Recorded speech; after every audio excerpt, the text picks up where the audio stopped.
All Progressives Congress National Executive Committee takes final decision on primaries today. Price of crude oil climbs to $76 per barrel in global market. In international news, Argentina roars in crisis $650 billion IMF loan. And in sport, Ayimba smelling the semi-final roses.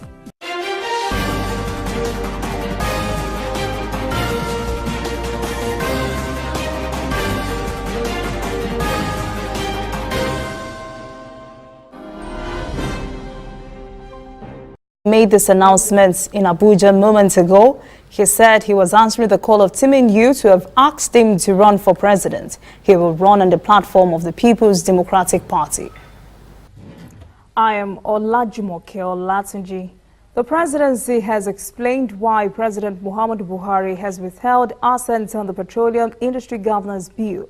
Senior Special Assistant to the President on National Assembly, Senator Ita Enang, says President Buhari has sent a letter to the National Assembly in July, but is yet to be read at either chamber of the National Assembly.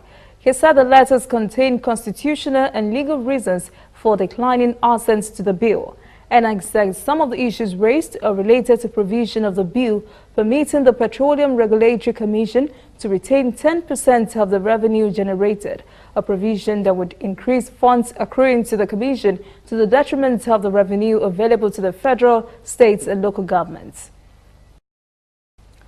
To party politics, the National Committee of the All Progressives Congress will take a final decision on whether to choose its candidate using direct or indirect primaries.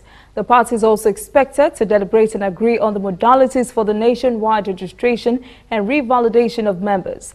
The National Executive Committee will also take a final decision on the provisional dates for its congresses to INEC. Before now, the party had fixed September the 8th for election of delegates for its National Convention and 24th for nomination of its governorship candidate. Meanwhile, there were divided opinions over which method would best serve the interest of the party. The party's NEC hopes to reach a consensus today. Senate President Bukola Saraki and former Vice President Atiku Abubakar have both condemned the Federal Capital Territory Administrator's refusal to allow former Governor of Kano State, Rabiu Kwankwaso, to declare his presidential ambition at Eagle Square in Abuja. Saraki said the development sends a wrong signal about Nigeria's democracy. Atiku, on the other hand, described the incident as unfortunate. He says President Buhari was not hindered from using the same location to declare his candidacy during the 2015 election. British Prime Minister Theresa May's visit to Nigeria has been both countries signing 2 agreements on defense, security and economic development partnership. President Buhari said the agreement would enhance cooperation in tackling corruption and reducing poverty in Nigeria. President Buhari also expressed Nigeria's satisfaction for the removal of barriers by British governments for World War veterans and assistance in tackling human trafficking and climate change. The British Prime Minister said there would be more economic ties with Nigeria after Brexit.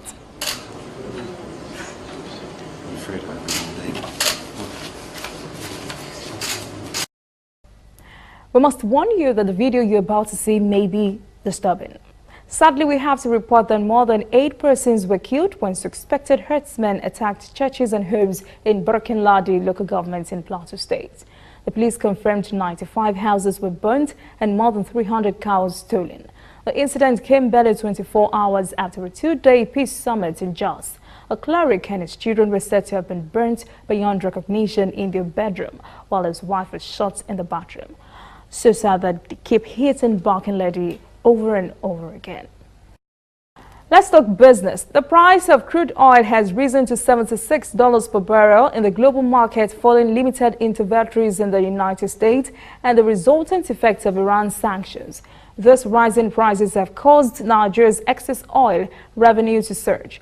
The government has pegged its 2018 budget at $51 per barrel and daily supply at a little more than 2 million barrels. Analysts expect the price to leap further as OPEC has already predicted possible increase in global oil demand. The Debt Management Office has put Nigeria's external debt at $22 billion. Lagos State has the highest foreign portfolio of $2 billion out of combined state figures. The DMO says the federal government accounts for 81% of the country's external debt. Lagos is second, followed by Edo State with $300 million. Others are Kaduna and Cross River states.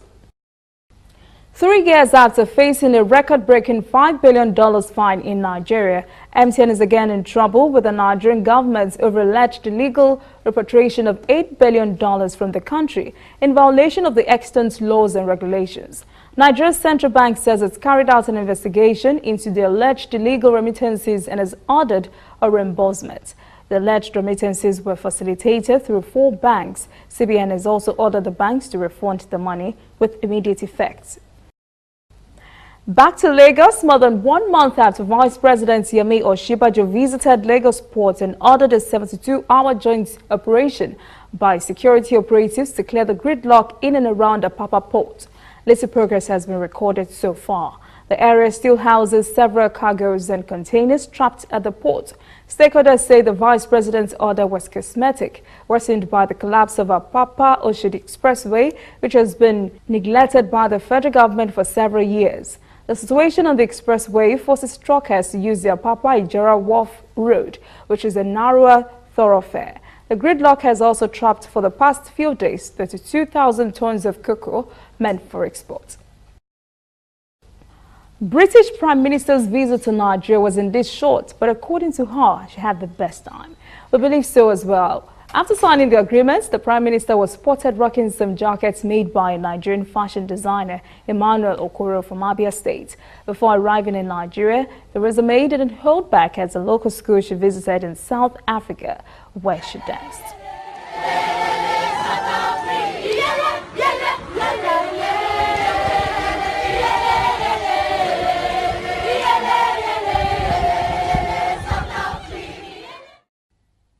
Those are some classic moves by Theresa May. What a good sport. Coming up, when we return, latest African stories, 10 persons die in South African auto accident. And later, crisis hit Argentina, requests IMF funds.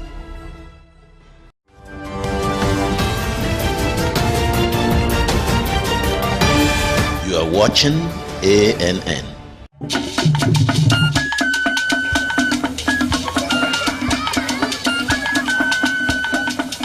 Are you sure you want to do this? Adam, go and bring us your husband. Okay, hello baby. We're in this together, okay? Can you hear me? Keep coming forward. Wait, stop. You okay, lean to your right. Keep walking down. Keep walking to the left. Yes. You're almost here. Keep going. You are here. Wow, you did it. I'm just so glad I didn't have to use my cane to do this. And I am so glad no other man got you before me. Let me be your eyes. We will never stop working to give you a network you can rely on, so you can enjoy life's special moments. MTN, everywhere you go.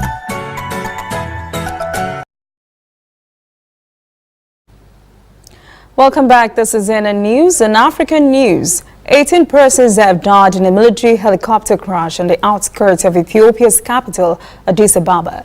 Officials say the plane was flying from Daredawa city in eastern Ethiopia to a town just outside Addis Ababa when it came down, killing all on board. 15 members of the country's defense force and 3 civilians were killed.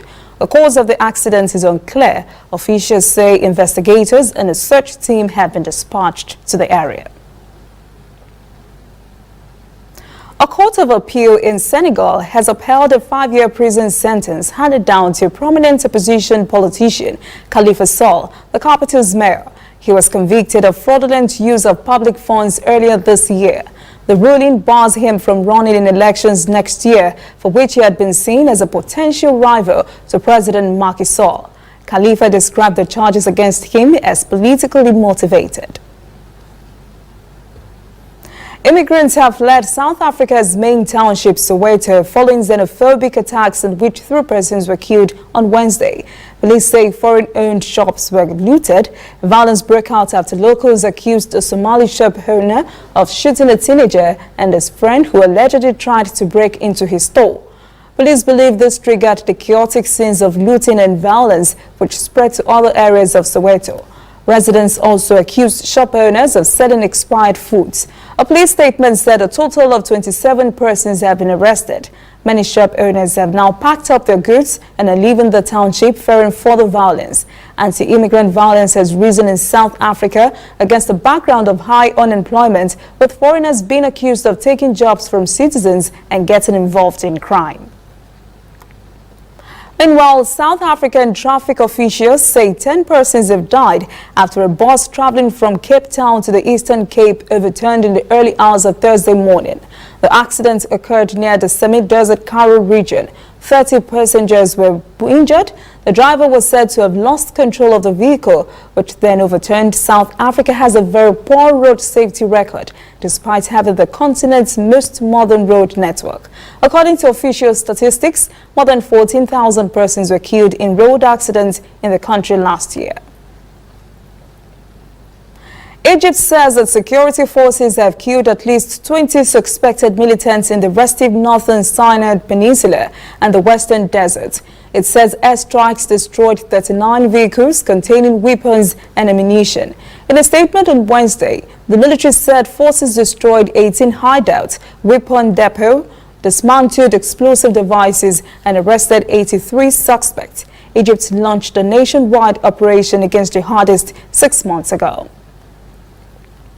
Zimbabwean President Emmerson Mnangagwa has appointed a 7-member commission of inquiry into deadly post-election protests. It has 3 months to look into the motives behind the protest, the role of the military and the use of deadly force. 6 people were killed 2 days after the vote when the military opened fire on protesting MDC Alliance supporters who alleged the party leader Nelson Chamisa had been robbed of victory. The military actions damaged President Mnangagwa's international standing, and he hopes the independent inquiry will prove his commitment to the rule of law. Cocoa firms operating in Cameroon have moved their staff out of the Anglophone region as violence between separatist and security forces intensifies. Sources say the deepening conflict has started denting cocoa output and flow from the southwest, stripping the region of its mantle as Cameroon's top cocoa growing area. Some major firms have moved out most of their staff for safety concerns. A rise in kidnappings, extortion and fighting between insurgents and security forces have caused cocoa farmers to flee and abandon their plantations. President of the Union of Southwest Cocoa Farmers, James Moshima, says the situation is very difficult. Cameroon has been gripped by violence since November 2016, when government forces crushed the movement of Anglophone teachers and lawyers protesting against their perceived marginalization by the country's French-speaking majority. Up next, international news, and later, Ayimba smelling the semi-final roses.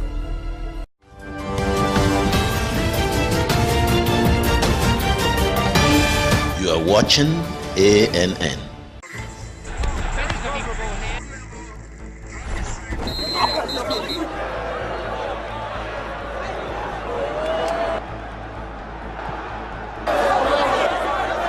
Super Out. MTN gives 2,000% bonus for reactivating your MTN SIM.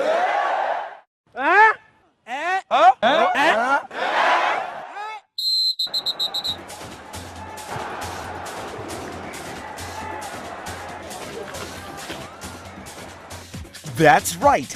If you haven't used your MTN SIM for 45 days or more, recharge now and get 2,000% bonus. That's right, 2,000% bonus for your first recharge of every month.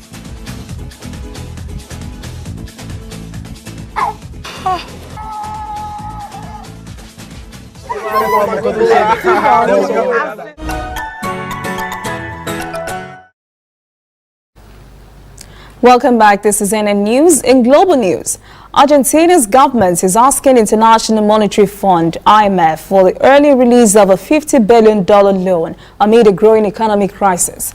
President Mauricio Macri said the move is to restore confidence in the country's economy. The Argentine peso has lost more than 40% of its value against the US dollar this year, and inflation is high. IMF confirmed on Wednesday it was looking to strengthen the arrangement and changing its facing. IMF Director Christine Lagarde stressed her support for Argentina's policy efforts and IMF's readiness to assist the government implement its revised policies. U.S. President Donald Trump has blamed China for undermining its work with North Korea as criticisms over progress on denuclearization mounts. China had accused Trump of apportioning blames in its comments on his relations with North Korea. A summit between Trump and North Korean leader Kim Jong-un last 2 months ended with a pledge from the North to work towards the complete denuclearization of the Korean peninsula, after which Trump announced North Korea was free of nuclear threats. But observers say North Korea has not moved fast enough to dismantle its nuclear site. Trump says North Korea was under tremendous pressure from China because of America's major disputes with the Chinese government. Beijing is only significant ally and is thought to have major influence over its decisions. Beijing is also Washington's most powerful long-term strategic rival in the region. UK Prime Minister Theresa May is set to ban shops from selling energy drinks and other drinks containing high sugar to teenagers. The plan will see retailers blocked from selling energy drinks to persons under 16 years and possibly under 18. Insiders say the intention is to use the same sanctions as selling cigarettes to children. This means shops will be fined when they err. May said she was acting as evidence shows excessive consumption of the drinks by children is linked to serious health problems and deaths. Analysts say there will be a backlash from manufacturers. France President Emmanuel Macron is intending to propose a new structure for European alliances. Reports say Macron aims to use an EU summit next month to put pressure on the bloc's leaders to push for a partnership with Britain. A diplomatic source was quoted saying he sees a no-deal scenario as something that would break links and poison relations at a time when Europe needs to be united beyond EU. Macron said any Brexit deal must not damage the EU's integrity. EU's chief negotiator, Michael Barnier, says the Union is prepared to offer Britain a partnership.